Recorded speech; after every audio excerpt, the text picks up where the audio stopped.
जिस बैंक में शू फेंग ने प्रवेश किया वह एक आधुनिक चमत्कार था, जिसमें परावर्तक कांच और स्टील बीम का चिकना बाहरी भाग था तथा संगमरमर के स्तंभों से घिरा प्रवेश द्वार था। अंदर विशाल लॉबी में पॉलिश किए गए ग्रेनाइट फर्श, वित्तीय जानकारी प्रदर्शित करने वाली डिजिटल स्क्रीन और गोपनीय सुरक्षा व्यवस्था थी। जैसे ही वह स्थिर खड़ा था, जू फेंग ने उस अनुभाग पर नजर डाली जहां उसे जाना था।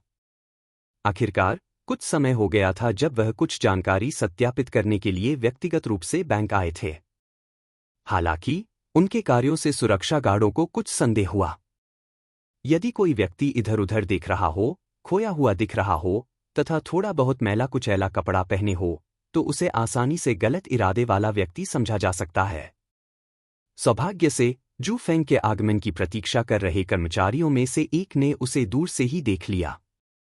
नमस्ते सर जू फेंग, हमारे ग्लोबल ट्रस्ट बैंक उर्फ जीटीबी में आपका स्वागत है, कर्मचारी ने विनम्र मुस्कान के साथ उनका अभिवादन किया। इस कार्रवाई से सुरक्षा गार्ड तुरंत अपनी जगह पर लौट आए क्योंकि उन्हें एहसास हो गया कि यह कोई खतरा नहीं था। आप हैं क्रिस, जू फेंग ने उसकी वर्दी पर नामपट्टी देखकर सिर हिलाया।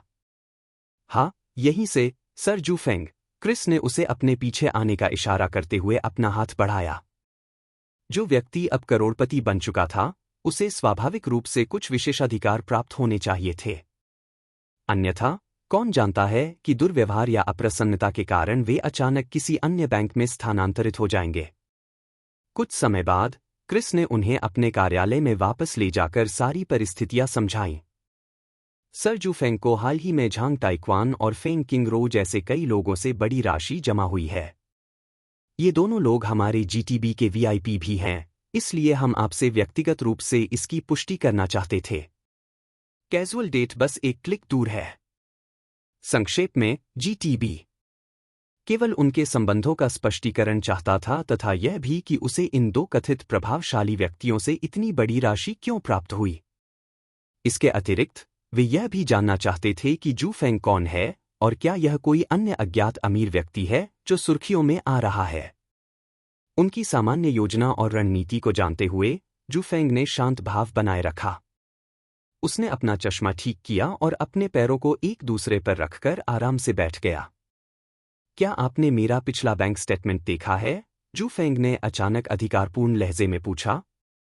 क्रिस अचंभित रह गया और कुछ सेकंड तक सिर हिलाता रहा। हाँ, आपके पिछले बैंक स्टेटमेंट में लगभग $5000 की बचत दिखाई गई थी और लगभग सारा पैसा एक ही दिन में खर्च हो गया था, उसने अपने कंप्यूटर पर स्टेटमेंट की दोबारा जांच करने के बाद जवाब दिया। तो मुझे यकीन है कि आप यह देखकर हैरान हो जाएंगे कि कैसे बैंक में केवल $5000 रखने वाला व्यक्ति अचानक रातों रात करोड़पति बन जाता है ना? जू फेंग ने शांत भाव और स्वर में पूछा। यह अनुमान लगाना मुश्किल नहीं है, लेकिन चूंकि पैसा जमा करने वाले लोग झांग टाइक्वान और फेंग किंग रो जैसे हैं, तो यह अनुमान लगाना मुश्किल नहीं है कि मैं किस तरह का व्यक्ति हूं। मेरा मतलब है, वे बेवकूफ नहीं हैं जो बिना परवाह किए पैसे बांट देंगे, है ना? इस समय तक क्रिस के माथे से पसीने की बूंदें टपकने लगी थीं। जू फेंग का स्वागत करने जाने से पहले ही उसके वरिष्ठ अधिकारी ने उसे चेतावनी दे दी थी कि कोई गलती न करे। इससे भी बुरी बात यह थी कि वह उनमें से किसी को भी नाराज नहीं कर सकता था, वरना उसकी अच्छी तनख्वाह वाली नौकरी चली जाती। इस बीच जू फेंग ने क्रिस की चिंता को देखा और इसका फायदा उठाने का फैसला किया। मैं और वे दोनों लोग व्यस्त हैं, लेकिन सबसे महत्वपूर्ण बात यह है कि हमें ज्यादा दिखावटी होना पसंद नहीं है। जू फेंग ने अपनी उंगलियां मेज पर थपथपाईं। तो क्या हम मेरा नया स्टेटस वीआईपी के साथ अपडेट कर दें और उसे सार्वजनिक न करें? इसके अलावा यह भी सुनिश्चित करें कि मेरी जानकारी निजी रहे और मेरी अनुमति के बिना कोई और उसे न देख सके। इसमें सभी शामिल हैं। अपनी आखिरी बात कहते कहते उसके चेहरे पर गंभीरता और डर साफ दिखाई देने लगा। और निश्चिंत रहें, हमारे ग्राहकों से संबंधित जानकारी पूर्णतः गोपनीय है, क्रिस ने तुरंत जवाब दिया और अपने कीबोर्ड पर कुछ टाइप किया। पब फ्यूचर द्वारा विज्ञापन। पब फ्यूचर विज्ञापन। कृपया अपनी उंगली उस मशीन पर रखें। जू फेंग ने जैसा कहा गया था वैसा ही किया और अपनी अंगुली की छाप लगवा ली। यह सामान्य प्रोटोकॉल था जिसके तहत अब उसकी जानकारी लॉक कर दी गई थी और उसकी अनुमति के बिना कोई भी उसे खोज नहीं सकता था। इसका एकमात्र अपवाद यह था कि अगर सरकार देखना चाहती थी, लेकिन फिर भी उसे अदालत को सबूतों के साथ एक वैध बहाना देना पड़ता था। आखिरकार, यह ग्लोबल ट्रस्ट बैंक था, और यदि उन्होंने अपने ग्राहकों का विश्वास खो दिया, तो इसका मतलब बैंक का अंत हो सकता था। यह रहा आपका नया कार्ड, जिस पर कोई सीमा नहीं है, सर जूफेंग। क्रिस ने फिर एक काला प्लेटिनम कार्ड दिया। जूफेंग ने भावशून्य चेहरे के साथ काले प्लेटिनम कार्ड को अपनी जेब में रख लिया। क्रिस ने इस सूक्ष्म क्रिया पर ध्यान दिया लेकिन चुप रहा। क्या आपको कुछ और चाहिए, सर जूफेंग? इसके बजाय उसने पूछा कि क्या कोई और चीज है जिसमें वह आपकी मदद कर सके। जूफेंग अपनी ठुड्डी रगड़ने से पहले एक क्षण के लिए रुका। मैं आपके लिए चाय लाता हूं। क्रिस ने बिना पूछे ही उसे चाय पिलाने का बीड़ा उठा लिया। कुछ ही देर में क्रिस उसे अकेला छोड़कर कार्यालय से बाहर निकल गया। उफ, आजकल बहुत थकान हो रही है। मेरे वो दोस्त सच में जानते हैं कि कैसे परेशान करना है और इस अकाउंट में मुझे पैसे कैसे भेजने हैं। जूफेंग ने जम्हाई ली और हाथ बढ़ाया। कुछ हद तक एरोबिक गतिविधि में जूफेंग गलती से किसी ऐसी चीज से टकरा गए जिससे कार्यालय में लगे छोटे वेबकैम का दृश्य ढक गया।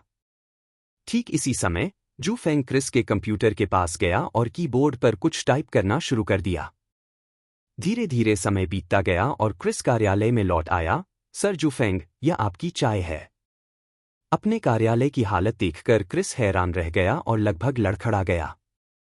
पहले जब वह कार्यालय से जाते थे तो वह साफ सुथरा और व्यवस्थित रहता था, लेकिन अब वह पूरी तरह से अव्यवस्थित हो गया था। आह, तुम वापस आ गए। जूफेंग अजीब तरह से हंसा और ऊंची शेल्फ की ओर इशारा करते हुए बोला, मैं पहले स्ट्रेचिंग कर रहा था क्योंकि मेरे शरीर में दर्द हो रहा था और गलती से ज्यादा स्ट्रेचिंग हो गई जिससे वह गिर गया। अपने हाथों में कंपन महसूस करने के बावजूद शांत रहने की पूरी कोशिश करते हुए क्रिस ने सिर हिलाया और तुरंत चाय मेज के पास रख दी। कोई बात नहीं, सर जूफेंग। दुर्घटनाएं हो सकती हैं। अपनी भावनाओं में उबलते क्रोध के बावजूद क्रिस ने यह सुनिश्चित किया कि उसके चेहरे पर केवल एक सौहार्दपूर्ण मुस्कान ही दिखाई दे। उसके सामने वाला व्यक्ति करोड़पति था, जबकि वह तो बस एक ऑफिस कर्मचारी था। और हाँ, वह व्यक्ति तो एक ग्राहक भी था। यदि यह खबर फैल गई कि क्रिस ने किसी अमीर ग्राहक को डांटा या उस पर चिल्लाया, तो वह अपना बैग पैक कर सकता है और ग्लोबल ट्रस्ट बैंक से बाहर निकल सकता है, क्योंकि उसे नौकरी से निकाल दिया जाएगा। उसकी भावनाओं को छुपाना अच्छा था, लेकिन यह जूफेंग को धोखा देने के लिए पर्याप्त नहीं था। वह क्रिस की भावनाओं को कैसे नहीं जान सकता था, जबकि वह अतीत में कई बार उसकी स्थिति में रह चुका था। फिर भी इसका मतलब यह नहीं था कि जूफेंग उसके साथ सहानुभूति रखेगा, क्योंकि यह दुनिया की कठोर वास्तविकता थी। अब उसकी हैसियत किसी हुक्म चलाने वाले व्यक्ति की नहीं थी। अब वह दूसरों को हुक्म चलाने वाला व्यक्ति था। चाय का कप पकड़कर कुछ घूंट पिलाते हुए जूफेंग ने क्रिस के कंधे पर थपथपाते हुए कहा, मदद के लिए धन्यवाद। मैं तुम्हें इसके लिए छोड़ता हूं। चाय का कप नीचे रखने के बाद जूफेंग तुरंत कार्यालय से बाहर निकल गया और कार्यालय में गंदगी के साथ क्रिस का कड़वा मीठा स्वाद अकेला छोड़ गया। उफ, अमीर लोग सचमुच बहुत घटिया होते हैं। क्रिस ने झुंझलाहट में अपने बाल कई बार खुजाए जब उसे यकीन हो गया कि जूफेंग जा चुका है। निराश और परेशान होकर क्रिस अपने कंप्यूटर पर गया और स्क्रीन देखे बिना ही उसने जूफेंग की फाइल को वीआईपी मार्क करके बंद कर दिया। आखिरकार वह व्यक्ति अपनी नई दौलत के साथ एक वीआईपी बन चुका था, इसलिए वह अपनी झुंझलाहट को सहने के अलावा कुछ नहीं कर सकता था। अपनी कुर्सी पर बैठते हुए क्रिस सोचने लगा कि क्या उसे इस्तीफा दे देना चाहिए। मेरा बेटा किसी नए वीआर गेम के बारे में बड़बड़ा रहा है जो किसी दूसरी दुनिया जैसा है। शायद मुझे इस हकीकत से बचने के लिए उसे आजमाना चाहिए। जब क्रिस अपने जीवन के विकल्पों पर विचार कर रहा था, तब जूफेंग पहले ही मॉल की ओर चल पड़ा था। मुझे सचमुच अपने कपड़े बदल लेने चाहिए, जूफेंग ने पास की दीवार पर लगे दर्पण पर नजर डालते हुए बुदबुदाया। लोग अक्सर कहते हैं कि किसी पुस्तक का मूल्यांकन उसके आवरण से न करें, लेकिन हर कोई जानता है कि वे हमेशा मूल्यांकन करते हैं।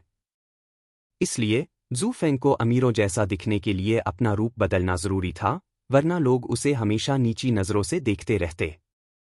चूंकि वह अमीर था, तो बेहतर होगा कि वह अपना रूप बदल ले और लोगों द्वारा गरीब होने का मजाक उड़ाए जाने वाले बेतुके घिसे-पिटे दृश्यों से बच जाए। कुछ समय बाद जू फेंग एक लग्जरी स्टोर में गया और उसने सूट सेक्शन को ब्राउज करना शुरू कर दिया। नमस्ते, मैं आपकी किस प्रकार सहायता कर सकती हूँ? एक महिला कर्मचारी ने मुस्कुराते हुए पूछा। अपनी बेदाग ढंग से सिलवाई हुई वर्दी और चिकने, चमकदार रूपरंग से वह बेहद खूबसूरत लग रही थी। उसका व्यवहार गर्मजोशी भरा और पेशेवर था, और उसने शू फेंग को एक स्वागत योग्य एहसास दिया। कैथरीन, है ना? जू फेंग ने उसके नाम टैग पर नजर डाली और जवाब दिया, मुझे अपने साइज के कुछ सूट चाहिए। कुछ सूट? कैथरीन ने भौहें उठाईं, मुझे 1 मिनट दीजिए। इसके बाद वह तुरंत पीछे हट गई और मापने वाला फीता पकड़ लिया। जब वह जू फेंग के पास लौटने के लिए तैयार थी, तो उसके सहकर्मी ने अचानक उसका हाथ पकड़ लिया और कहा, आप गंभीर नहीं हो सकती, है ना, कैथरीन? कैथरीन ने उलझन में अपने सहकर्मी की ओर देखा, क्या मतलब है तुम्हारा, वी? तुम नहीं हो, इसलिए तुम्हें पता नहीं है, लेकिन उसके जैसे गरीब लोग तो इसे बर्दाश्त ही नहीं कर सकते। तुम बस अपना समय बर्बाद कर रही हो, वी ने अपनी सहकर्मी को उसकी मेहनत बर्बाद होने से बचाने की कोशिश करते हुए समझाया। हालांकि कैथरीन ने अपना सिर हिलाया और मुस्कुराई, अगर ऐसा है भी, तो भी हमारे स्टोर में आने वाला कोई भी व्यक्ति ग्राहक है। इसके अलावा हमें उनके बाहरी रूप रंग से उनका आकलन नहीं करना चाहिए। ठीक है, अगर आप अपना समय बर्बाद करना चाहते हैं, तो आगे बढ़े। सलाह के लिए शुक्रिया, वी। मुझे पता है कि आपने पहले भी कुछ बुरे ग्राहकों का अनुभव किया है, लेकिन हम उन सभी का एक जैसा मूल्यांकन नहीं कर सकते। आखिरकार, कुछ लोग ऊपर से भले ही बहुत अच्छे कपड़े पहनते हों, लेकिन अंदर से असल में घटिया होते हैं। वी ने मुंह सिकोड़ा और हाथ हिलाया, मानो उसे जाने को कह रही हो। उसने उसे सलाह दी थी, और अब यह उसकी मर्जी थी कि वह एक संभावित नकली ग्राहक की सेवा जारी रखे। कैथरीन ने जवाब में बस सिर हिलाया। वह जानती थी कि वी का इरादा अच्छा था और वह ग्राहकों को जज करने का इरादा नहीं रखता था। कुछ समय बाद कैथरीन वापस लौटी और उसने जू फेंग से अपनी बाहें आगे बढ़ाने को कहा ताकि वह उसका आकार माप सके। जू फेंग ने जैसा कहा गया था वैसा ही किया और उसकी बात मान ली। जब वह नाप लेने ही वाली थी, तभी प्रवेश द्वार पर एक और आवाज गूंजी। कैथरीन, कहा है? मैं चाहती हूं कि वह मेरा साइज दोबारा नापे। दुकान में एक व्यंग्यात्मक और अहंकारी स्वर गूंज उठा। और जू फेंग के पास कहने के लिए बस एक ही बात थी, क्या तुम मुझसे मजाक कर रहे हो? वह कैथरीन की ओर मुड़ा, जो आवाज सुनकर अचंभित हो गई और पूछा, कृपया मुझे बताएं कि वह व्यक्ति आपका पीछा तो नहीं कर रहा है? इस तरह का घिसापिटा और टाइमिंग वाला सीन पुराना था। न सिर्फ पुराना, बल्कि बेहद घिनौना और साथ ही परेशान करने वाला भी। शुक्र है, कैथरीन ने अपना सिर हिलाया और समझाया, नहीं, वह सिर्फ एक आत्ममुग्ध व्यक्ति है जो चाहता है कि मैं उसके शरीर का आकार नापूं और उसे बताऊं कि वह फिट है। हैरान होकर जू फेंग ने मुड़कर देखा और अंततः उसका मतलब समझ गया। दिखावे के लिए कोई अपमान नहीं, लेकिन जब जू फेंग ने मोटे व्यक्ति को उनकी दिशा में भागते देखा तो वह लगभग स्वर शब्द जोर से चिल्ला उठे। जैसे ही वह मोटा व्यक्ति वहां पहुंचा, उसने कहा, कैथरीन, मेरी तरफ देखो। अब मैं शारीरिक रूप से स्वस्थ हूं क्योंकि मैंने कुछ पाउंड वजन कम कर लिया है। हाँ, आप फिट हैं, मिस्टर निंग। कैथरीन ने अपनी पेशेवर मुस्कान बनाए रखी और जवाब दिया। निंग की तारीफ से संतुष्ट थी, है, कम से कम आपकी दृष्टि अभी भी सही है। जल्दी से मेरे लिए एक नया सूट ढूंढो जो मेरे नए फिट शरीर से मेल खाता हो। माफ कीजिए, मिस्टर निंग, लेकिन मैं इस समय एक अन्य ग्राहक की मदद कर रहा हूं। एक और ग्राहक? निंगी ने एक भौं उठाई और जू फेंग की ओर मुड़ी, अंततः उस पर कुछ ध्यान दिया। जू फेंग बिना 1 इंच भी हिले उसे देखता रहा। कुछ पलों की खामोशी के बाद निंगी अचानक हंसी और जू फेंग की ओर इशारा करते हुए बोली, अपना साइज तो देखो, मोटे आदमी। तुम्हारा साइज कैसे नापा जा सकता है? क्या तुम्हें कोई शर्म है? जैसे ही निंगी ने अपनी बात समाप्त की, कैथरीन ने अपना मापने वाला टेप गिरा दिया, क्योंकि वह उसकी बात सुनने के बाद भी उसे नियंत्रित नहीं कर पा रही थी। जहां तक जू फेंग का सवाल है, वह इस टिप्पणी से हैरान और चकित थे। क्या यह निंगी सच में थी? मोटा आदमी? क्या वह, एक शारीरिक रूप से स्वस्थ व्यक्ति, वास्तव में किसी ऐसे व्यक्ति द्वारा बुलाया जा रहा था जिसका आकार संभवतः एक युद्ध टैंक के आकार से मेल खा सकता था? यह कैसा मजाक था? आप तो बड़े मजाकिया हैं, मिस्टर निंग, जू फेंग ने खांसी का नाटक करते हुए टिप्पणी की। क्या मजाक है? आपका मोटा साइज ही मजाक है, मिस्टर। आप बेचारी कैथरीन को अपना साइज नापकर क्यों सता रहे हैं? क्या आपको पता है कि आपके साइज को नापना कितना मुश्किल है? निंग यी ने डांटते हुए कहा। उसे इस बात पर हैरानी हुई कि उसकी बात को गंभीरता से नहीं लिया गया। इस बीच जू फेंग इस बेशर्म मोटे स्वर को देखकर बिल्कुल अवाक रह गया। उसने कैथरीन की ओर देखा, जिसके चेहरे पर भी बेपसी का भाव था। तो यह कोई सामान्य अभिमानी युवा स्वामी नहीं है, बल्कि यह कोई ऐसा व्यक्ति है जिसे कोई शर्म नहीं है और जो बहुत आत्ममुग्ध है, जू फेंग ने चुपचाप निष्कर्ष निकाला। इसमें कोई आश्चर्य की बात नहीं थी कि कैथरीन का चेहरा पहले क्यों पीला पड़ गया था। आखिर ऐसे ग्राहक से बिना अपना आपा खोए कौन बातचीत और व्यवहार कर सकता है? इस कथित निंग यी को करीब से देखने पर उसे एक चीज की प्रशंसा करनी पड़ी, उसका आत्मविश्वासपूर्ण व्यवहार। निंग यी का शरीर बहुत ही प्रभावशाली था और उसका अत्यधिक मोटा शरीर तुरंत ही ध्यान आकर्षित करता था। अपने कद के बावजूद वह अद्भुत आत्मविश्वास से भरा हुआ था, उसकी मुद्रा सीधी और सिर ऊंचा था।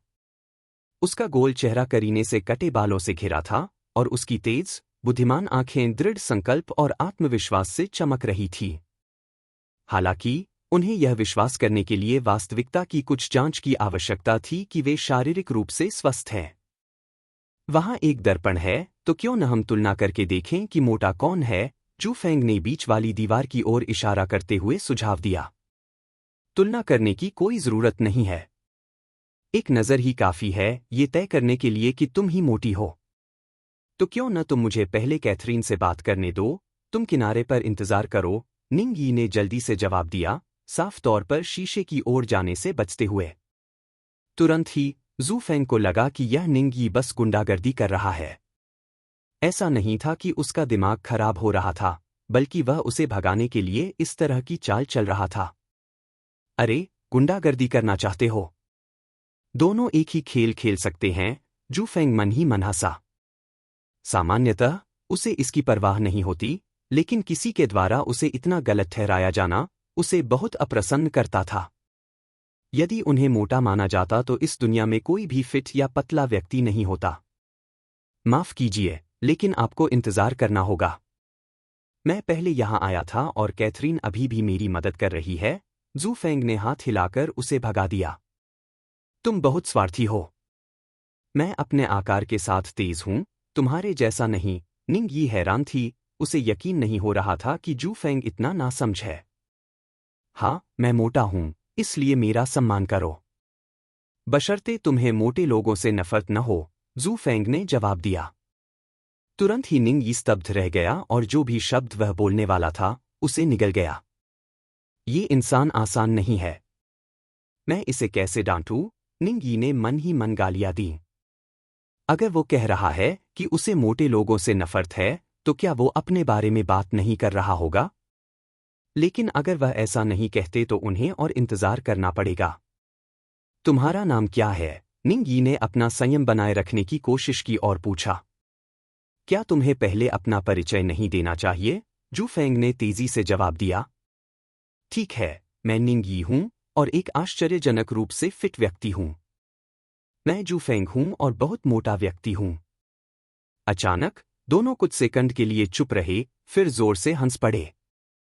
आह, तुम तो अच्छे हो, निंग यी ने ताली बजाई। आमतौर पर तो लोग घिनौने हो जाते और मुझे भद्दी गालियां भी देने लगते, लेकिन तुम तो वाकई साथ निभाते हो। जू फेंग ने जवाब में अपने कंधे उचका दिए। इतने सारे अलग अलग प्रकार के लोगों के साथ बातचीत करने के बाद वह आसानी से समझ गया कि निंग यी का कोई बुरा इरादा नहीं था और वह मजाक कर रही थी। संभवतः यह उनकी शैली थी कि वे लगातार ऐसी निरर्थक बातें कहकर दूसरों को परेशान या उत्तेजित करने का प्रयास करते थे। इस प्रकार पहले तो वह उत्तेजित हो गया, लेकिन जब उसे एहसास हुआ कि कुछ गड़बड़ है, तो उसने खुद को संभाल लिया। तो क्या मुझे माप लेना फिर से शुरू कर देना चाहिए? कैथरीन, जो कुछ देर के लिए किनारे पर खड़ी थी, ने चकित होकर पूछा, जो स्पष्ट रूप से घटित हुई घटना से भ्रमित थी। ओह, बिल्कुल, जू फेंग ने अपनी बाहें फैला दी। जहां तक निंग यी का सवाल है, उसने केवल एक कदम पीछे हटकर अपना इरादा दर्शाया। इतना कहकर कैथरीन ने जू फेंग का आकार मापना फिर से शुरू कर दिया, जबकि निंग यी ने सवाल पूछना शुरू कर दिया। वैसे भी, जू फेंग, तुम ज्यादा बूढ़े नहीं दिखते, तो तुम यह आलीशान सूट कैसे खरीद सकते हो? क्या तुम्हारे पास मेरे जैसे अमीर पिता हैं, जो अपनी दौलत को ऐसे उड़ा सकते हैं जैसे कुछ भी नहीं है? जू फेंग को जब एहसास हुआ कि निंग यी जैसी यह लड़की कितनी लापरवाह हो सकती है, तो उसका चश्मा लगभग गिर ही गया। कैथरीन ने बहरे होने का नाटक किया और अपना काम जारी रखा।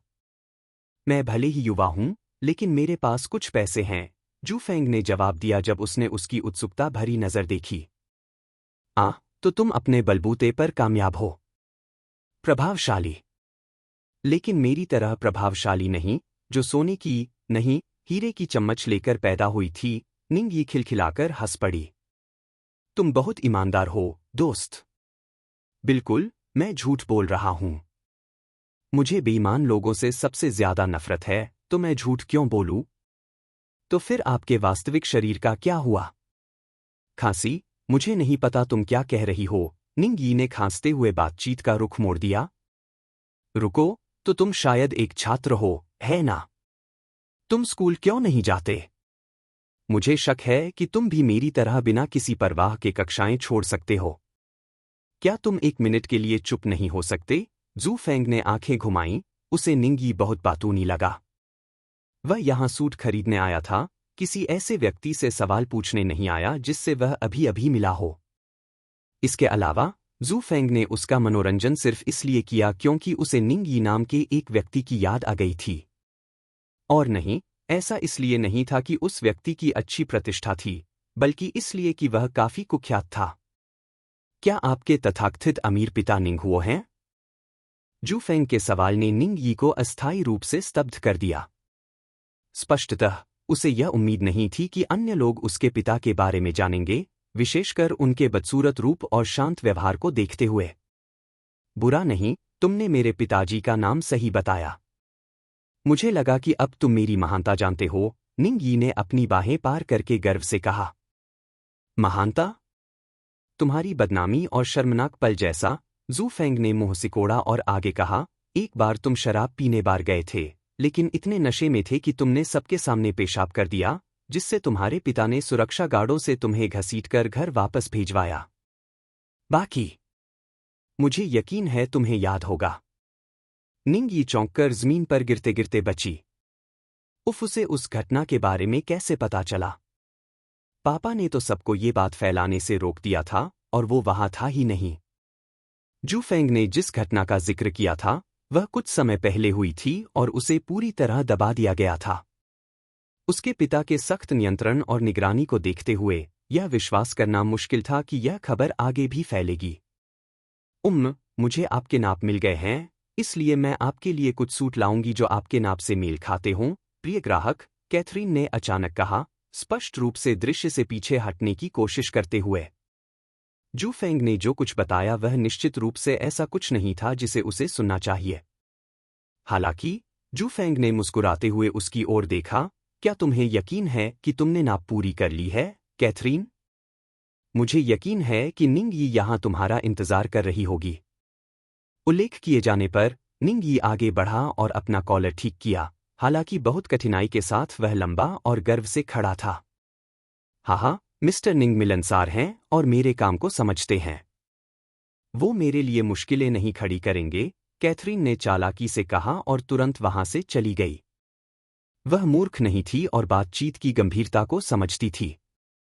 यह निश्चित रूप से ऐसी बात नहीं थी जिसे वह सुन सकती थी, क्योंकि कौन जाने उसकी जान को खतरा हो जाए।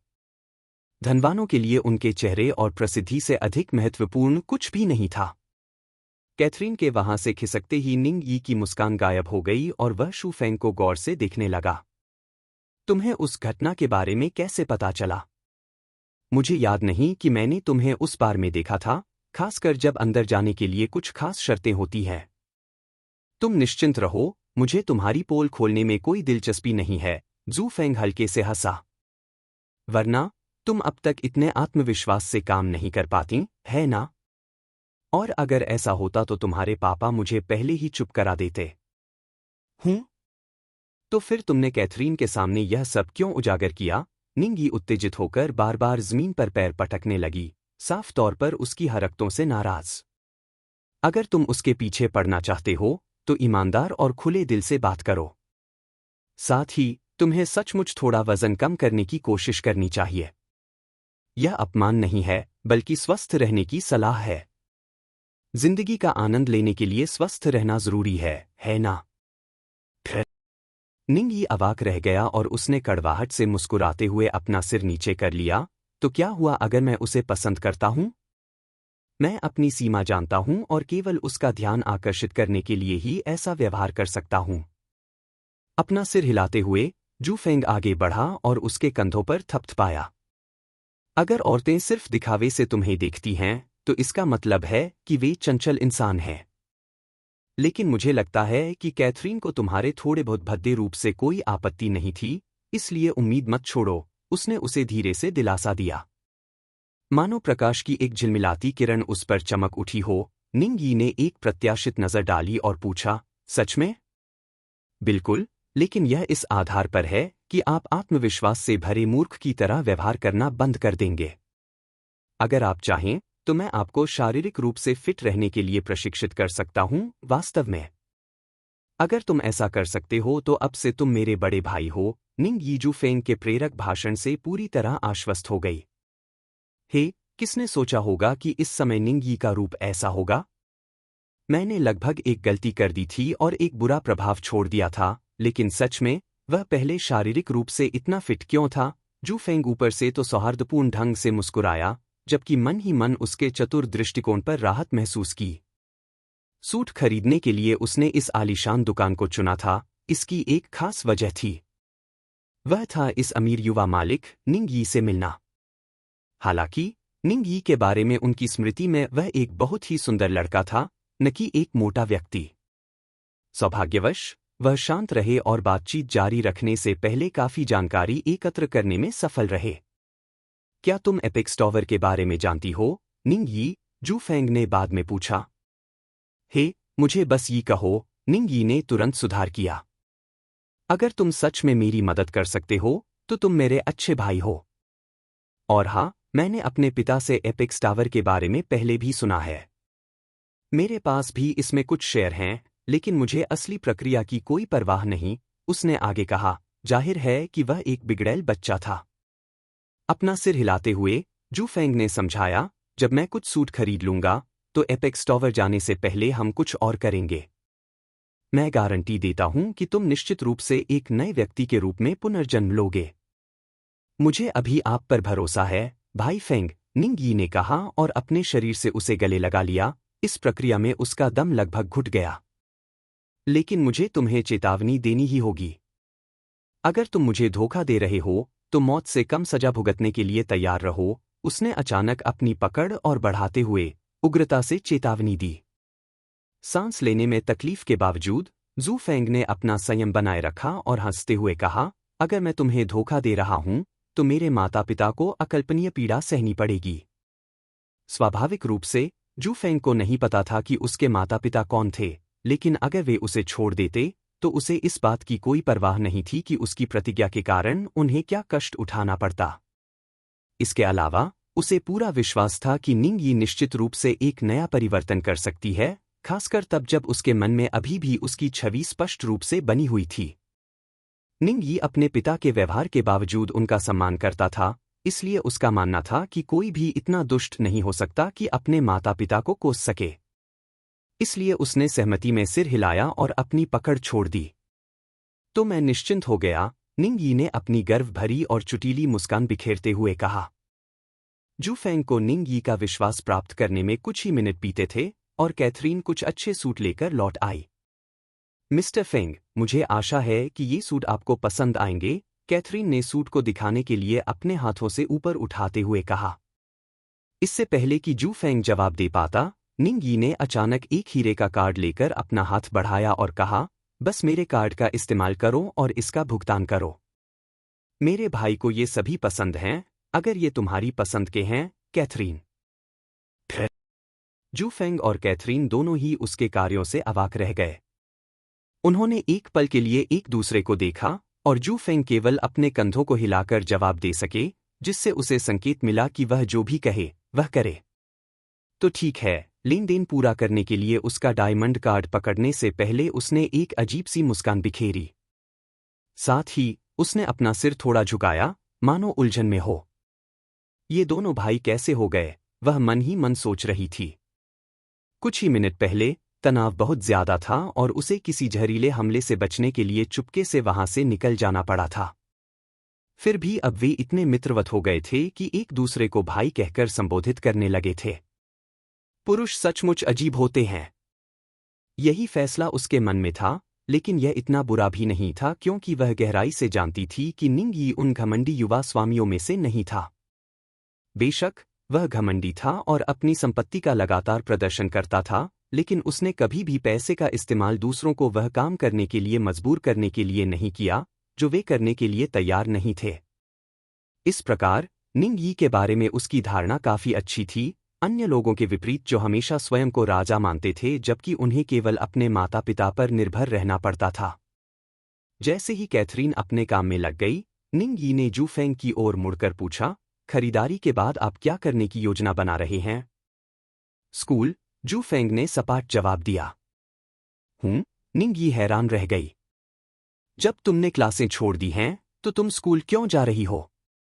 जरा समय तो देखो। किसने कहा कि मैं कक्षाएं लेने के लिए स्कूल जा रहा हूं? जू फेंग ने अपनी आंखें घुमाईं। मुझे स्कूल को प्रतियोगिता में हराने के लिए दोषी ठहराया जा रहा है, इसलिए मुझे डीन के कार्यालय में जाकर बयान देना होगा। क्या? निंग यी की ऊंची आवाज सुनकर आसपास के कुछ ग्राहक और कर्मचारी चौंक गए, लेकिन उसने उनकी परवाह नहीं की। उसकी निगाहें जू फेंग पर टिकी रहीं और गंभीर भाव से उसने पूछा, यह कौन सा स्कूल है जो अपने नुकसान के लिए एक छात्र को फंसाने की हिम्मत रखता है? किंगस्टन। भाड़ में जाओ, किंगस्टन। निंग यी अवाक रह गया जब उसे एहसास हुआ कि यह वही स्कूल है जहां उसने पढ़ाई की थी। इससे भी बुरी बात यह थी कि उनके पिता उस स्कूल से जुड़े फैसले लेने वालों में से एक थे। इसलिए उनकी पीठ पीछे ऐसी घटना होना उनके अधिकार को चुनौती देने जैसा था। आप निश्चिंत रहिए, भाई फेंग। मैं आपके साथ चलूंगा और देखूंगा कि क्या वे सचमुच किसी छात्र पर दोष मढ़ने की कोशिश कर रहे हैं। निंग यी ने स्पष्ट रूप से अन्याय से घृणा करते हुए कहा, खासकर उन लोगों से जो अपनी शक्ति का दुरुपयोग करते हैं।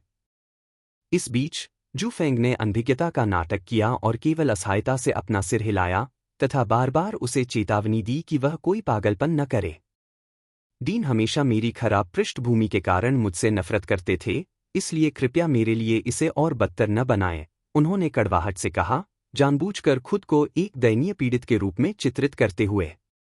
निंग यी इतना भोला था कि उसे समझ नहीं आया कि यह उसकी योजना का हिस्सा है, इसलिए उसने केवल जू फेंग के कंधे पर थपथपाकर उसे सांत्वना दी।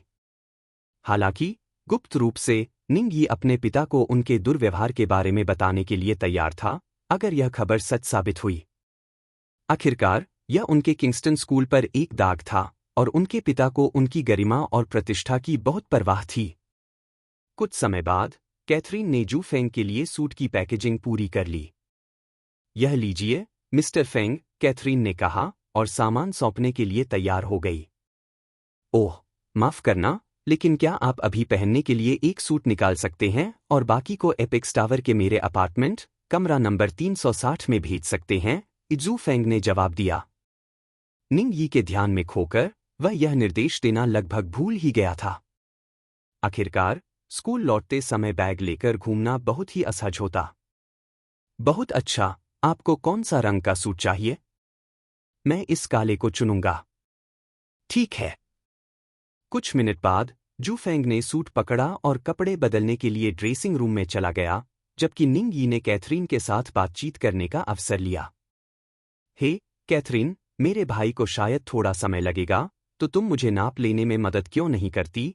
निंग यी ने अपना पेट उछालते हुए ढीठता से कहा। क्या तुम्हें यकीन है? कैथरीन अजीब तरह से मुस्कुराई।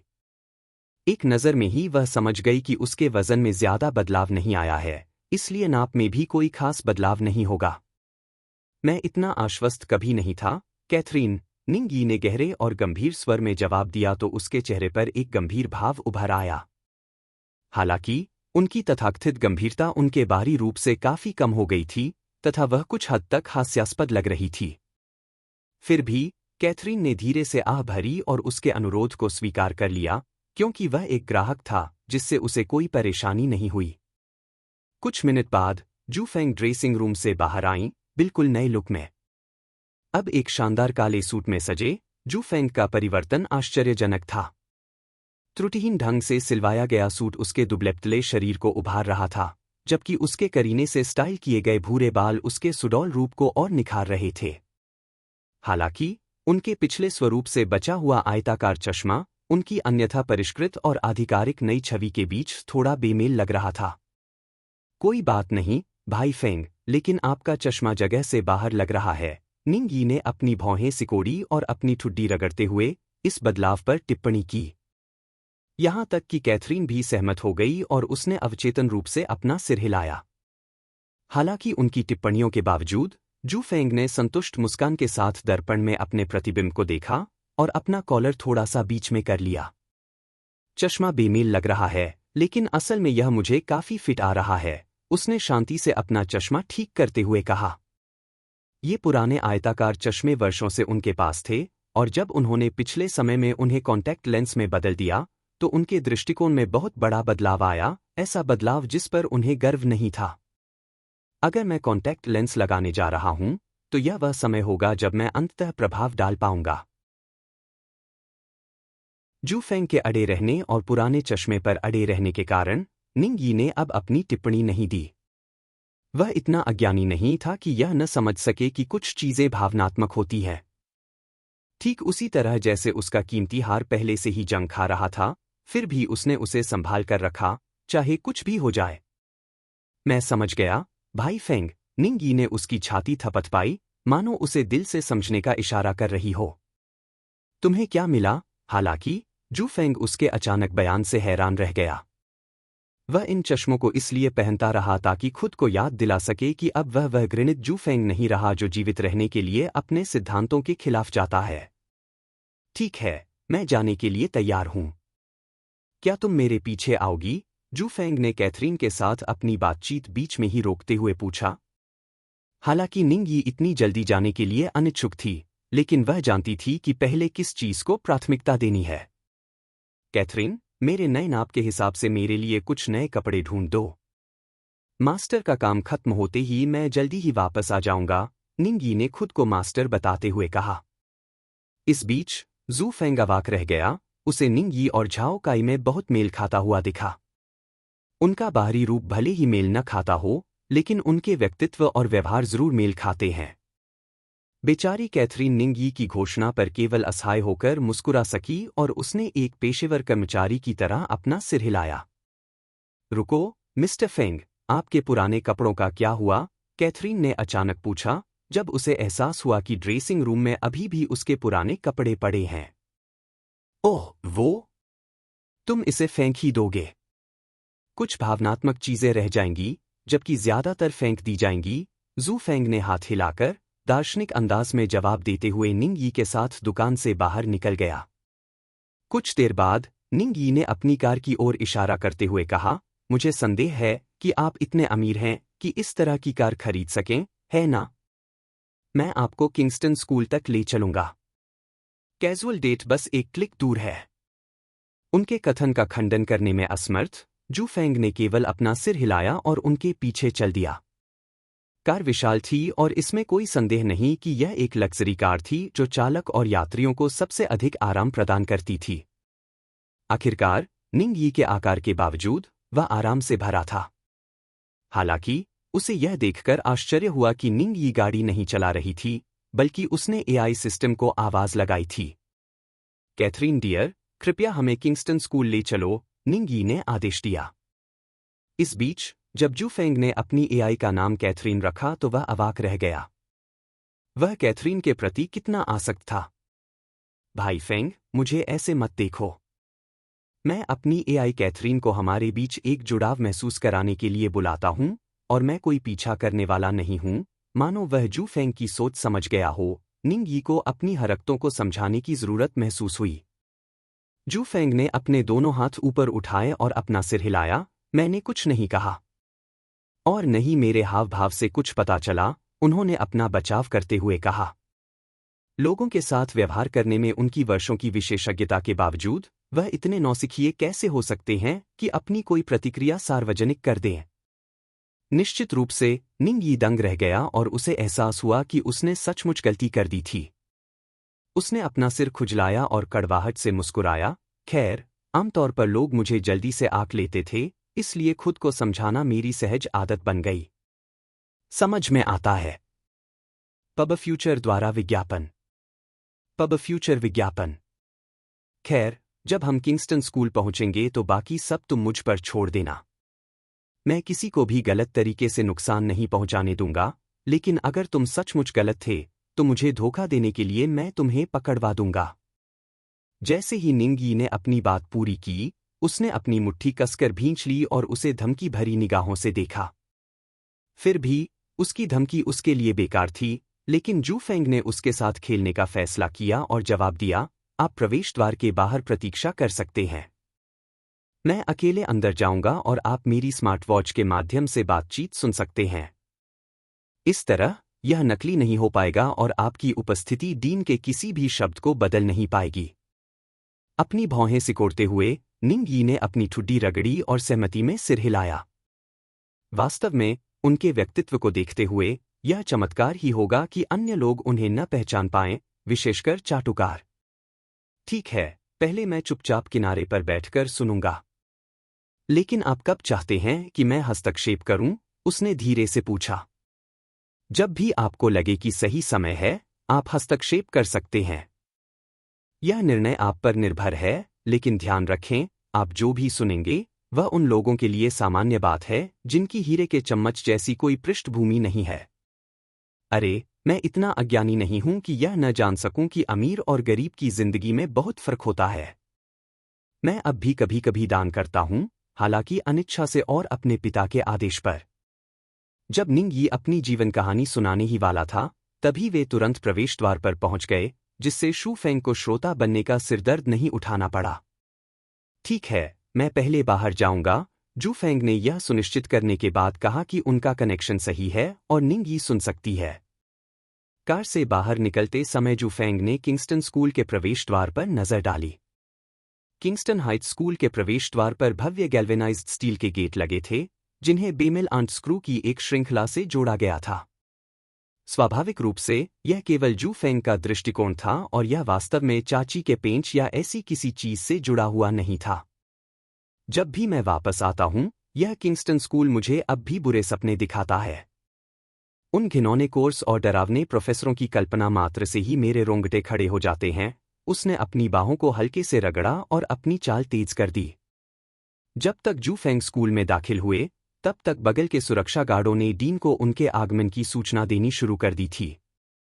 डीन कियाओ, छात्र जू फेंग ने स्कूल में प्रवेश कर लिया है। मुझे मिल गया। डीन कियाओ अपने कार्यालय में बैठे, अपने पैरों को डेस्क पर उठाए हुए, जवाब में ठंडी हंसी के साथ उन्होंने कॉल काट दिया। ये बदमाश इतने दिनों तक गायब रहने के बाद आखिरकार लौट आया। अगर मैंने तुम्हारी जिंदगी नर्क नहीं बना दी, तो मैं डीन कियाओ नहीं रहूंगा। तुम्हारी हिम्मत कैसे हुई मुझे उन सभी अमीर माँ बाप के सामने शर्मिंदगी का कारण बनाने की? उसने एक सिगरेट सुलगाई और धुआं उड़ाया, जू फेंग को चूर चूर करने के लिए बेताब। जैसे ही डीन कियाओ खुशी से धूम्रपान कर रहे थे, बेचारे जू फेंग को फटकार लगाने के विचार से उत्साहित थे, दरवाजे के बाहर से दस्तक हुई। डीन कियाओ, छात्र जू फेंग आ गया है, उनके सचिव ने घोषणा की। ठीक है, मेरे तैयार होने से पहले उसे थोड़ी देर इंतजार करने दो, डीन कियाओ ने जवाब दिया, मन ही मन विचार करते हुए कि उसे जू फेंग पर अपना अधिकार कैसे जताना चाहिए। ये बेचारा गरीब। अगर मेरी मदद और सिफारिश न होती, जिससे इसे अपनी आर्थिक समस्याओं के बदले प्रतियोगिता में शामिल होने की इजाजत न मिलती, तो इसे बहुत पहले ही बाहर निकाल दिया गया होता। इस बार मुझे बेवकूफ बनाने की इसकी हिम्मत कैसे हुई? डीन कियाओ के माथे की नसें तेजी से धड़कने लगीं और उसका गुस्सा चरम पर पहुंच गया। उस समय उन्होंने देखा कि जू फेंग में क्षमता थी और उन्होंने उसे एक उपकरण के रूप में उपयोग करने का निर्णय लिया। फिर भी यह उपकरण अवज्ञाकारी हो गया था और यहां तक कि कक्षाएं भी बंद करनी पड़ी थीं। इस तथ्य के अलावा कि स्कूल प्रतियोगिता के परिणामों की भारी आलोचना हुई थी, डीन कियाओ ने जू फेंग को नौकरी से निकालने का फैसला किया, जिससे उसे 10 गुना अधिक भुगतान करना पड़ा। निष्कासन बहुत अच्छा है। मैं यह सुनिश्चित करूंगा कि कोई भी स्कूल तुम्हें स्वीकार न करे और तुम्हारा जीवन कष्टमय बना दे। एक गरीब पृष्ठभूमि के कारण कोई भी मुझ पर अत्याचार करने और आज़ादी से जीने की हिम्मत नहीं कर सकता। कितनी हास्यास्पद बात है, डीन कियाओ ने धमकी भरे अंदाज में मुस्कुराते हुए कल्पना की कि जू फेंग रेंगते हुए दया की भीख मांग रहा होगा। वह उस पर थोड़ी दया दिखाने का नाटक करता, लेकिन आखिर में उसे बुरी तरह पीटता। अगर दूसरों को पता चल जाता कि इस इंडस्ट्री में किसी अनजान ने उसे कुचल दिया है, तो वह डीन कियाओ नहीं रह जाता। धीरे धीरे समय बीतता गया और शू फेंग, जिसे बाहर दालान में इंतजार करने का निर्देश दिया गया था, भावशून्य रहा। मंद रोशनी वाला गलियारा मानो उसके वर्षों के कष्टों की प्रतिध्वनि कर रहा था। इतने सालों बाद भी यह डीन कियाओ अभी भी दिखावा करना पसंद करता है, जू फेंग ने मन ही मन उपहास किया। यह केवल अफसोस की बात थी कि वह आज डीन कियाओ द्वारा निभाए जाने के लिए यहां नहीं आए थे, बल्कि इसके विपरीत। यदि निंग यी का उसके साथ स्कूल आने का इरादा न होता, तो वह गुस्सा हो जाता और अकड़ता हुआ चला जाता। हालांकि निंग यी सुन रहा था, इसलिए जितना अधिक वह दयनीय दिखाई देगा, डीन कियाओ का पतन उतना ही अधिक दर्दनाक होगा। मैं तुच्छ नहीं हूं, लेकिन मैं इंसान हूं, और जो लोग मेरे साथ गलत करते हैं, उन्हें स्वाभाविक रूप से बहुत कष्ट सहना पड़ता है, जू फेंग ने मन ही मन सोचा। अंततः उसने डीन कियाओ के सचिव को बाहर जाते हुए देखा। डीन कियाओ ने कहा है कि अब आप अंदर जा सकते हैं, सचिव ने तिरस्कार के भाव से कहा। उसकी आंखें थोड़ी सिकुड़ गईं जब उसने उसकी ओर देखा। स्वर को अनदेखा करते हुए जू फेंग अपनी सीट से खड़े हो गए और सिर हिलाया। कुछ देर बाद उसे डीन कियाओ के दफ्तर में लाया गया। अंदर आते ही डीन कियाओ ने मेज पर अपनी हथेली पटकी और उसे बुरी तरह डांटा। छात्र शू फेंग, आप कक्षा से अनुपस्थित हैं और स्कूल की प्रतियोगिता में भी शामिल नहीं हो रहे हैं। क्या आप में कोई सम्मान और ईमानदारी है जिसका पालन हमारा किंगस्टन स्कूल करता है? डीन कियाओ ने तुरंत ही डांटना शुरू कर दिया, अपने कार्यों को उचित ठहराया और जू फेंग की भावनाओं को शांत करने की कोशिश की। बातचीत का नेतृत्व करके और नैतिकता का उपयोग करके डीन कियाओ ने दूसरों के लिए जाल बिछाने में अपने पेशेवर कौशल का प्रदर्शन किया। जैसा कि इस चतुर डीन से उम्मीद थी, जू फेंग खुश होकर आरोप की परवाह किए बिना अपनी सीट पर बैठ गया। सम्मान और ईमानदारी की बात करें तो, डीन कियाओ, आप बहुत ही विनोदी व्यक्ति हैं, वह मुस्कुराया और आश्चर्यजनक रूप से बाद वाला। क्या ये जू फेंग पागल हो गया है? इसकी हिम्मत कैसे हुई मेरे सवाल को नजरअंदाज करके मुझे चिढ़ाने की? डीन कियाओ हैरान होकर सोचने लगा कि क्या उसके सामने वाला व्यक्ति सचमुच जू फेंग है, कोई धोखेबाज नहीं।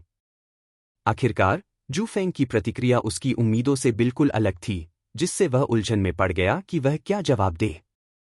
इस बीच जू फेंग ने उसे ठीक से सोचने का मौका नहीं दिया और अपना हमला जारी रखा। वह अपनी कुर्सी पर पीछे की ओर झुक गया। उसका व्यवहार शांत था, पर उसकी आंखें तेज थीं। स्कूल प्रतियोगिता का उद्देश्य विद्यार्थियों को कक्षाएं छोड़कर स्कूल में योगदान के लिए अतिरिक्त धन अर्जित करने जैसे प्रोत्साहन देना था। लेकिन जब से मैंने इसमें भाग लिया है, मुझे अतिरिक्त धन देने से मना कर दिया गया है और मुझे उन कक्षाओं में भी जाने के लिए मजबूर किया गया है जो अनिवार्य नहीं है, यह कहते हुए कि अतिरिक्त भुगतान करने के बावजूद अधिक सीखना अच्छी बात है। डीन कियाओ का चेहरा थोड़ा लाल हो गया, लेकिन उन्होंने खुद को संभाला और शू फेंग की बात पर फटकार लगाई। ऐसा इसलिए है क्योंकि स्कूल तुम्हें और पढ़ाना चाहता है, और मना करने का क्या मतलब है? बस कुछ समस्याओं की वजह से देरी हो रही है। छात्र शू फेंग, तुम स्कूल के प्रति इतने लापरवाह कैसे हो सकते हो? क्या ऐसा है, डीन कियाओ? तो फिर ऐसा क्यों है कि दूसरे छात्रों को ये प्रोत्साहन राशि मिलती है और उन्हें स्कूल की प्रतियोगिता में भाग लेने की अनुमति भी मिलती है, जबकि वे जरूरी शर्तें पूरी नहीं करते? उन्हें तो कोई परीक्षा भी नहीं देनी पड़ी। जू फेंग की आवाज शांत थी, लेकिन उनके शब्द तीखे थे। यह ईशनिंदा है। वे छात्र स्वाभाविक रूप से योग्य हैं और इसलिए उन्हें भाग लेने की अनुमति है, डीन कियाओ ने अपनी बढ़ती बेचैनी को छिपाने के लिए अपनी टाई ठीक करते हुए कहा। योग्य? क्या आपका मतलब है कि उनकी पृष्ठभूमि योग्य है और आपकी अपेक्षाओं पर खरी उतरती है? जू फेंग ने अपनी निगाहें स्थिर रखते हुए दबाव डाला। बस। यह चर्चा किंगस्टन स्कूल के प्रति आपके अनादर के बारे में है, दूसरों के बारे में नहीं। अगर आज आपके पास अपने किए का कोई स्पष्टीकरण नहीं है, तो आपको निष्कासित कर दिया जाएगा। आगे बहस करने को तैयार न होते हुए डीन कियाओ ने इसे तुरंत खत्म करने का फैसला किया। मैं तुमसे बहस क्यों कर रहा हूं? जब तुम सुनना नहीं चाहते और अपनी बेवकूफ़ी भरी विचारधारा के बारे में बकबक नहीं करना चाहते, तो तुम सड़कों पर भी ऐसा कर सकते हो और किसी को तुम्हारी परवाह भी नहीं होगी। उसने मन ही मन उपहास किया। जू फेंग अपनी सीट से उठ खड़ा हुआ, अपनी उंगलियां बार बार मेज पर थपथपाते हुए और प्यार से मुस्कुराया। उसका मुंह हिलता रहा, पर कोई आवाज नहीं निकली। फिर भी डीन कियाओ समझ गया कि वह क्या कहना चाह रहा था। आपका काम हो गया। उत्तेजित होकर डीन कियाओ खड़ा हुआ, अपनी मुट्ठी भींचकर मेज पर पटक दी और गुस्से से चिल्लाया, कार्यालय से बाहर निकल जाओ। अब से तुम्हें निष्कासित किया जाता है और तुम्हारा कोई भी शैक्षणिक रिकॉर्ड रद्द कर दिया जाएगा। डीन कियाओ निश्चित रूप से गरीब छात्रों के प्रति निर्दयी हैं, लेकिन अमीर छात्रों के प्रति सौहार्दपूर्ण हैं। जू फेंग ने मुड़कर टिप्पणी की और कार्यालय से बाहर निकलते हुए अपना हाथ हिलाया। बाहर उसने अपने पीछे दरवाजा बंद होने की आवाज सुनी। वह चला गया, यह जानते हुए कि निंग यी ने सब कुछ सुन लिया है और डीन कियाओ की अनियंत्रित शक्ति के दिन अब गिने चुने रह गए हैं। जब जू फेंग कार्यालय से बाहर निकला, तो डीन कियाओ अपनी कुर्सी पर बैठ गया और सोचने लगा कि जू फेंग को क्या हुआ है। ये कमीना तो अक्सर शर्मीला और विनम्र रहता है। इसे मुझसे बराबरी का सामना करने की हिम्मत कैसे हुई? उसने ठंडी सांस ली। उसे इस बात का अंदाजा नहीं था कि उसकी मौत नजदीक आ रही है। डीन कियाओ, 2 दिन में स्कूल बोर्ड की मीटिंग है, इसलिए कृपया तैयार रहें। डीन कियाओ के सचिव ने उन्हें इसकी अहमियत बताते हुए चेतावनी दी। ठीक है, स्कूल बोर्ड मीटिंग। मैंने सुना है कि मिस्टर निंग हुआ आएंगे, इसलिए मैं उस कमीने को खुद पर असर नहीं करने दूंगा। डीन कियाओ ने अपनी यूनिफॉर्म ठीक की और अपनी भावनाओं को शांत करने की उम्मीद में धीरे से सांस ली। दूसरे अभिभावकों से संपर्क करें कि यह मामला सुलझ गया है और परिणाम के लिए जिम्मेदार छात्र को निष्कासित कर दिया गया है। उन्हें बताएं कि ऐसा दोबारा नहीं होगा। फिर उन्होंने निर्देश दिया। समझा। कुछ समय बाद जू फेंग लगभग शून्य भावनाओं के साथ स्कूल से बाहर निकल चुका था। स्कूल में बने कुछ दोस्तों के अलावा यहां सचमुच ऐसा कुछ भी नहीं था जिससे उसे पछतावा या दया महसूस होती। इस बार डीन कियाओ ने मुझे वाकई निराश नहीं किया। जू फेंग ने अपना चश्मा ठीक किया और धमकी भरे अंदाज में मुस्कुराया। उसने पहले जो भी नाटक किया था, वह सब निंग यी को दिखाया गया था और उसके बारे में उसकी जानकारी के आधार पर डीन कियाओ का अंत अच्छा नहीं होगा। हालांकि जू फेंग को पता था कि केवल नौकरी से निकाल देना ही पर्याप्त नहीं था। ऐसे व्यक्ति को उसके अपराधों के लिए जेल भेज दिया जाना चाहिए, और तब भी जू फेंग तब तक संतुष्ट नहीं होगा जब तक कि जेल में उसका जीवन नरक से भी बदतर न हो जाए। छात्रों को अपनी बात मनवाने के लिए मजबूर करना और गरीब पृष्ठभूमि वाले छात्रों का यौन शोषण करते हुए अपने पद का इस्तेमाल करके उन्हें दबाना। अगर मैंने तुम्हें आसानी से जाने दिया तो मैं बर्बाद हो जाऊंगा। जू फेंग ने मन ही मन उपहास किया और निंग यी की कार की ओर लौट गया। डीन कियाओ को जरूर पता है कि सत्ता में बैठे लोगों के सामने कैसे पेश आना है। जैसे ही वह अंदर आया, निंग यी ने डीन कियाओ और उसके आचरण को कोसना शुरू कर दिया। यही एकमात्र काम नहीं है जो उसने किया। हाँ, उसने और क्या किया? कुछ सेकंड बाद जू फेंग ने अपने अधिकांश अपराधों का खुलासा किया, साथ ही पीड़ित का नाम भी बताया और बताया कि वह इसे साबित करने के लिए सबूत कैसे जुटा सकता है। भाड़ में जाओ। यह कमीना किंगस्टन स्कूल के लिए एक परजीवी है। निंग यी गुस्से से भर गया और वह उसे पीटने के लिए कार से बाहर निकलने ही वाला था। हालांकि जू फेंग ने काफी संघर्ष के बाद भी उसे समय पर रोके रखा। शांत रहो, यी। अभी उसे बेनकाब करने का समय नहीं है क्योंकि वह अभी भी इनकार कर सकता है। तुम्हें अपने लोगों की मदद से सबूत इकट्ठा करने होंगे और फिर आने वाले स्कूल बोर्ड के सामने अपने पिता को सूचित करना होगा, जू फेंग ने शांति से समझाया। किसी के भी अपराध को उजागर करने के लिए हमेशा ही आदर्श समय की आवश्यकता होती है। यदि निंग यी ने बाद में पिटाई की और इसका खुलासा किया, तो डीन कियाओ के व्यक्तित्व के साथ वह निश्चित रूप से स्कूल बोर्ड की बैठक से पहले सबूत साफ कर देगा। तब तक निंग यी चाहे जो भी कहे, अपराध साबित करने के लिए कोई सबूत नहीं होगा। आखिरकार केवल एक मूर्ख ही दुश्मन को उसकी योजना के बारे में सचेत कर सकता है। हफ, तुम सही कह रहे हो, भाई फेंग। मैं बहुत ज्यादा आवेग में था। भारी सांस लेते हुए निंग यी तेजी से सांसें लेता रहा और शांत होने की कोशिश करता रहा। हालांकि शू फेंग का स्पष्टीकरण सीधा और कुछ हद तक संक्षिप्त था, फिर भी वह ज्यादातर बातें समझ गया था और उसे क्या करना है यह भी समझ गया था। खास तौर पर यह कि ऐसे घिनौने अपराधी का पर्दाफाश करते समय उसे अपने पिता की स्थिति का भी ध्यान रखना था। पिताजी को अपनी प्रतिष्ठा और गरिमा सबसे प्यारी है। अगर मैं स्कूल बोर्ड मीटिंग से पहले उन्हें समझा नहीं पाया, तो शायद वे इसे नजरअंदाज कर देंगे, निंग यी ने मन ही मन सोचा। वास्तविकता कितनी कठोर थी, यह तो वही बात है। और निंग यी इस बात को पूरी तरह से समझती थी, क्योंकि डीन कियाओ द्वारा प्रभावित पीड़ितों का उच्च समाज के लिए कोई विशेष महत्व नहीं था। निश्चिंत रहो, भाई फेंग, मैं यह सुनिश्चित करूंगा कि यह मामला दब न जाए, निंग यी ने दृढ़ निश्चय के साथ कहा। लेकिन मुझे डर है कि मैं तुम्हारे साथ एपेक्स टावर तक नहीं जा पाऊंगा। इस मामले को निपटाते हुए मैं अपना ध्यान भटकाना नहीं चाहता, उसने बिना किसी अफसोस के कहा। उनके लिए उनका वजन कम होना पीड़ितों जितना महत्वपूर्ण नहीं था। यह तो बताने की आवश्यकता ही नहीं है कि यदि कैथरीन को पता चल गया कि उसने पीड़ितों की मदद करने के बजाय अपना वजन कम करने का दिखावा करना उचित समझा, तो उसे उसके करीब आने में भी शर्म आएगी। थोड़ी देर मुस्कुराते हुए जू फेंग ने निंग यी के कंधों पर थपथपाया और कहा, चिंता मत करो, मैं खुद एक ड्राइवर बुला सकता हूं। बस तुम्हें जो करना है वो करो। मुझे यकीन है कि कैथरीन एक दुष्ट अपराधी को ध्वस्त करने की तुम्हारी कहानी सुनने के लिए उत्सुक होगी। भाई फेंग, आप क्या कह रहे हैं? निंग यी ने अनभिज्ञता का नाटक किया और अपना सिर खुजलाया। हालांकि उसकी मूर्खतापूर्ण मुस्कान को रोकना मुश्किल था, क्योंकि उसने कल्पना की थी कि कैथरीन उसकी काल्पनिक दुनिया में उसकी तारीफ कर रही है। जब निंग यी ने अपने पुण्य कार्य का खुलासा करने के बाद कैथरीन के साथ डेट पर जाने में खुद को व्यस्त कर लिया, तो जू फेंग को इतना अधिक मतली आ रही थी कि वह उसे देखना जारी नहीं रख सका।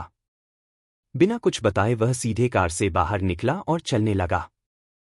पैदल चलते चलते जू फेंग ने अपनी सुविधानुसार एक कार खरीदने का फैसला किया। साथ ही उसे इस बात की भी खुशी थी कि अब वह जिस दौर में जी रहा है वह उसके अतीत से अलग हो सकता है, लेकिन कुछ चीजें अपरिवर्तित रहीं। निंग यी की उपस्थिति वास्तव में थोड़ी आश्चर्यजनक थी, लेकिन उसकी धार्मिक और स्पष्ट मानसिकता में जरा भी बदलाव नहीं आया। उस समय उन्होंने ही डीन कियाओ का पर्दाफाश किया था, हालांकि थोड़ी देर से, क्योंकि उन्हें बाद में इस घटना के बारे में सूचित नहीं किया गया था। चूंकि मेरे कार्यों के कारण घटनाएं आगे बढ़ सकती हैं, तो क्यों न हम इसे थोड़ा और आगे बढ़ा दें, जू फेंग ने मन ही मन सोचा। डीन कियाओ एक कॉकरोच की तरह था, जो जेल से भागने में कामयाब रहा और कुछ समय तक कुछ और बुरे काम करता रहा, जब तक कि पीड़ित के परिवार के किसी व्यक्ति ने उसका बदला नहीं ले लिया। मैं बहुत मिलनसार व्यक्ति हूं, तो क्यों न मैं उस पीड़ित के परिवार को डीन कियाओ के बारे में बता दूं और उन्हें उनके कार्यक्रम के बारे में बता दूं। स्कूल बोर्ड की बैठक के बाद डीन कियाओ की मौत की खबर सुनने के लिए उत्सुकता से इंतजार करते हुए उसने अपना चश्मा ठीक किया।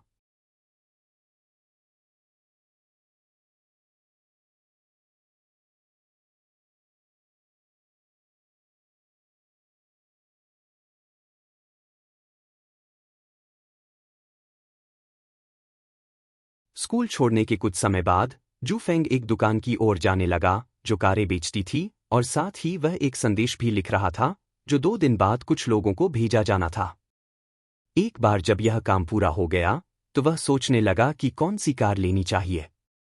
मेरा बजट बहुत ज्यादा नहीं है और मुझे अभी भी अपना पैसा कई दूसरी चीजों पर खर्च करना है, उसने धीरे से आह भरी।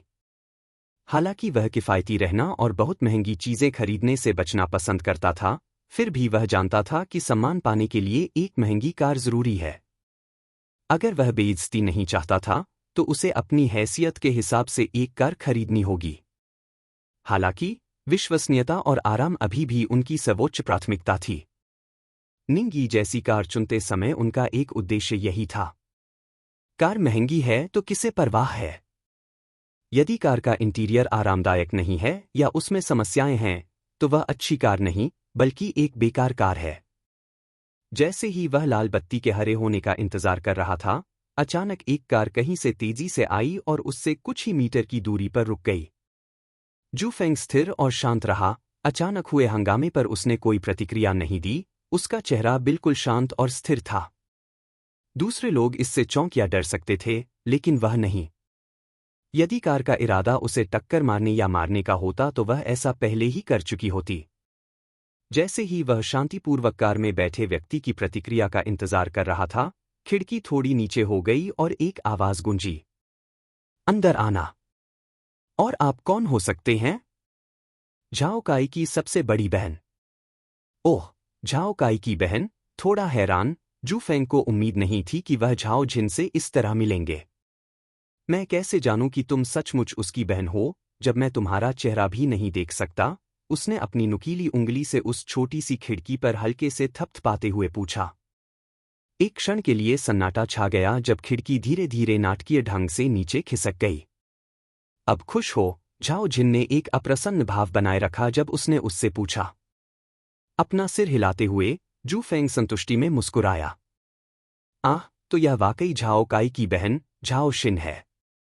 उफ, आजकल सिर्फ आवाज से किसी पर भरोसा नहीं किया जा सकता। एआई काफी डरावना हो गया है और किसी की भी आवाज की नकल कर सकता है, जू फेंग ने जवाब दिया, कार में बैठकर आराम से बैठते हुए। वैसे तुम्हें कैसे पता चला कि मैं यहाँ हूँ? उसने पूछा। ऐसा प्रतीत होता है कि वह उसकी उपस्थिति से आश्चर्यचकित था। हालांकि अब तक मिले सुरागों और ज्ञात जानकारी के आधार पर वह अनुमान लगा सकता था कि वह यहाँ क्यों आई थी। झाओ काई के व्यक्तित्व को देखते हुए यह कल्पना करना मुश्किल था कि वह अपने दादाजी की जन्मदिन की पार्टी में धूमधाम से पहुंचेगा। इसलिए अगर वह उसे समझाने या मनाने की कोशिश भी करती तो शायद बात नहीं बनती। इसलिए वह उसे मनाने के लिए, उसे ढूंढने के लिए इतनी दूर यहां तक आई होगी। आखिरकार वह झाओ काई के अलावा उसके सबसे करीब था। चलो, अनजान बनने का नाटक मत करो, झाओ शिन ने ठंडे स्वर में कहा। तुम्हें मेरे छोटे भाई का व्यक्तित्व अच्छी तरह से पता होगा, इसलिए मैं चाहता हूं कि तुम यह सुनिश्चित करो कि वह पार्टी में अच्छे कपड़े पहने। खुश होकर जू फेंग ने खुद की ओर इशारा करते हुए पूछा, और आपको क्या लगता है कि मैं ऐसा क्यों करूंगा? क्योंकि उसने कहा था कि तुम उसके साथ पार्टी में जाओगी। और तुम्हारी बचत को देखते हुए मुझे शक है कि तुम्हारे पास अच्छे कपड़े भी होंगे। उसने कहा था कि मैं उसके साथ जाऊंगा। यह कब था? जब मैंने उन्हें पार्टी के बारे में बताया तो उन्होंने कहा कि वे आपको अपने साथ शामिल करना चाहेंगे। अरे, तो असल में मैं ही बेवकूफ बना था। जू फेंग कुछ देर के लिए स्तब्ध रह गया।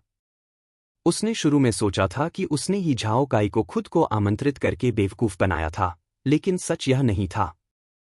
झाओ काई ने उसे अकेले लाने की योजना बना रखी थी, इसलिए उसने जो भी किया वह व्यर्थ था। सटीक रूप से कहें तो प्रयास की बर्बादी थी। जैसे ही जू फेंग को एहसास हुआ कि उसके साथ छलावा किया जा रहा है, झाओ जिन ने उसके कपड़ों का निरीक्षण करने का मौका लिया, जो देखकर आश्चर्यचकित रह गया। एक आलीशान सूट है ना?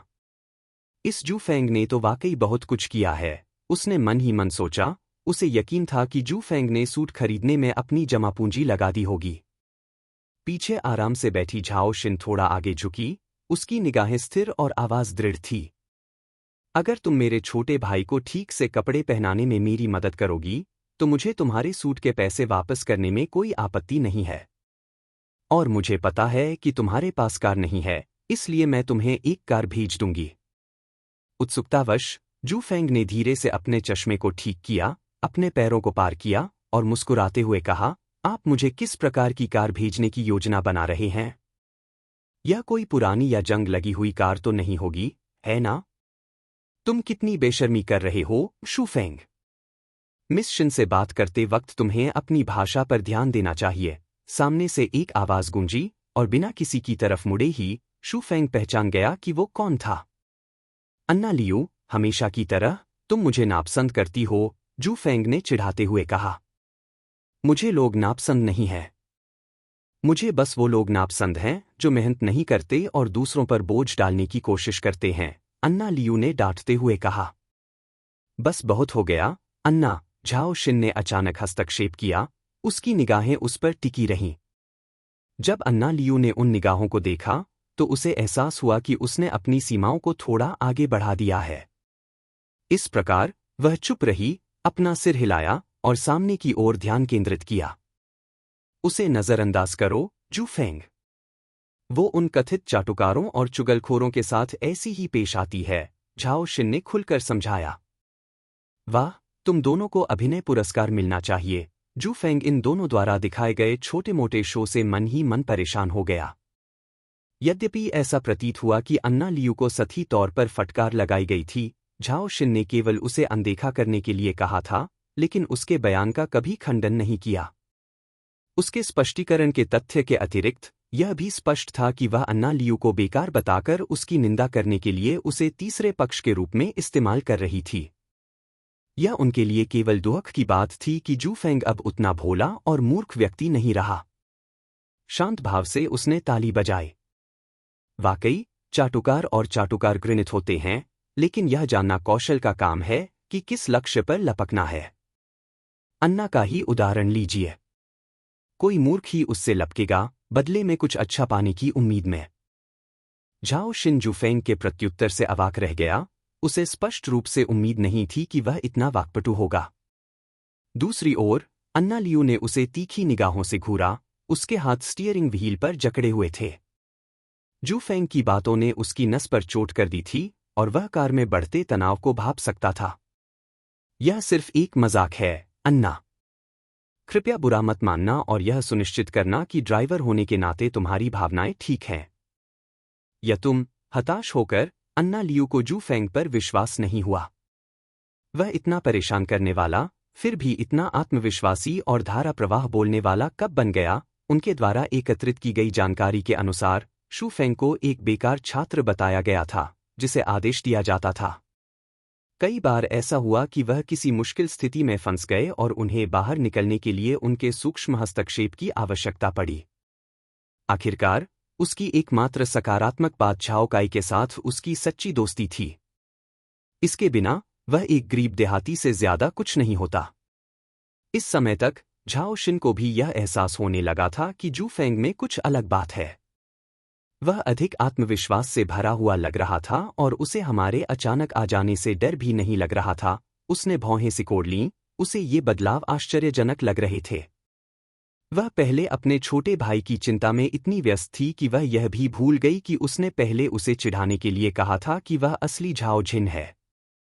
अफसोस, अब इस मामले पर सोचने का समय नहीं था। ठीक है, आप निश्चिंत रहिए, कार इस कार से कम नहीं होगी। आपके पास ड्राइविंग लाइसेंस है ना? झाओ शिन ने पूछा, हालांकि उसे पहले से ही जवाब पता था। दुर्भाग्य से, मुझे नहीं पता, जू फेंग ने मुश्किल भाव बनाए और आह भरी। लेकिन अगर अन्ना मेरी नई उपहार में मिली कार की ड्राइवर बने तो यह अच्छा रहेगा, उन्होंने शालीनता से मुस्कुराते हुए कहा। मिस्टर फेंग, आपको मजाक करना बहुत पसंद है, एना लियू ने भौहें सिकोड़ते हुए जवाब दिया। आपके पास ड्राइविंग लाइसेंस है, तो आप मिस शिन के छोटे भाई को गाड़ी चला सकते हैं। अरे वाह, अन्ना मुझे अच्छी तरह जानती है। मुझे तो याद भी नहीं था कि मेरा कोई था।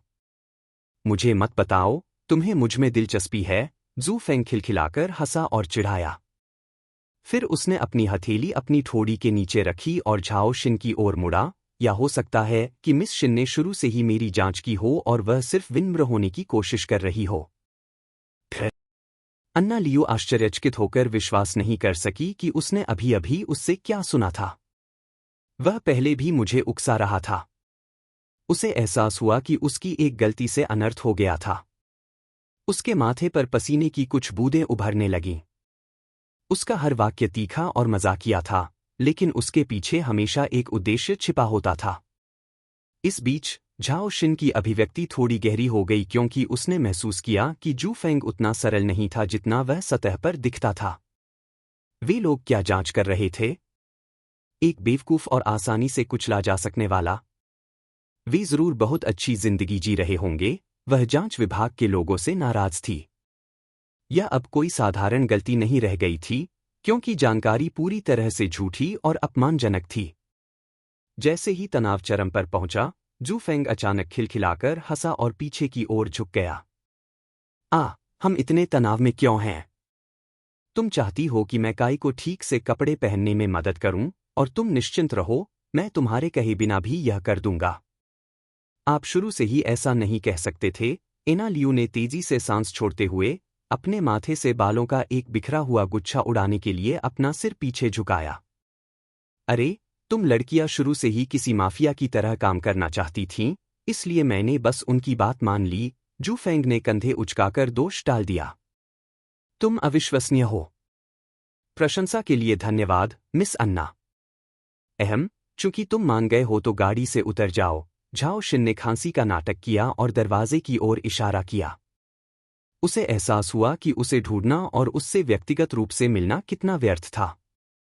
अपनी मंशा समझने के बजाय वह उसके साथ छल कर रहा था। यह एहसास बहुत कड़वा था और उसे कुछ हद तक ईश्वरीय दुनिया में किसी की याद दिलाता था। क्या इसलिए कि दोनों के पहले नाम फेंग हैं? उसने मन ही मन सोचा। उसे लगा कि सिर्फ फेंग उपनाम वाले ही बेहतर होते हैं। आखिरकार उसकी सबसे अच्छी दोस्त फेंग किंगरॉ का उपनाम फेंग ही था, जबकि बाकी दो नाम, जिन्हें वह जानती थी, लिन फेंग और जू फेंग, उनके नाम से अलग थे।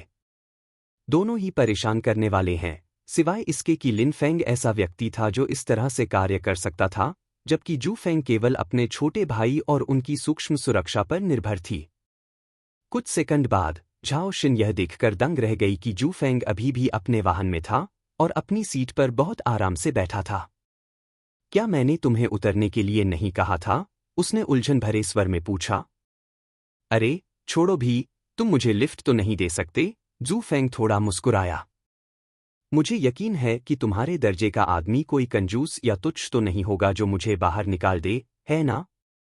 मिस शिन ऐसी इंसान नहीं है, लेकिन मैं ऐसी हूं, एना लियू ने अचानक कहा और जू फेंग के ठीक पास वाले दरवाजे का ताला खोला। कृपया बाहर निकल जाइए। आपकी पिए बेरहम है, लेकिन क्या आप उसे इस तरह से काम करने देंगे? उसे अनदेखा करते हुए जू फेंग की निगाहें झाओ झिन पर टिकी रहीं। मैं आमतौर पर उन लोगों के साथ नहीं घूमती जो मेरे काम के नहीं हैं, झाओ शिन ने अपनी टांगे क्रॉस करके कहा। क्या तुमने डिवाइन वर्ल्ड नाम के खेल के बारे में सुना है?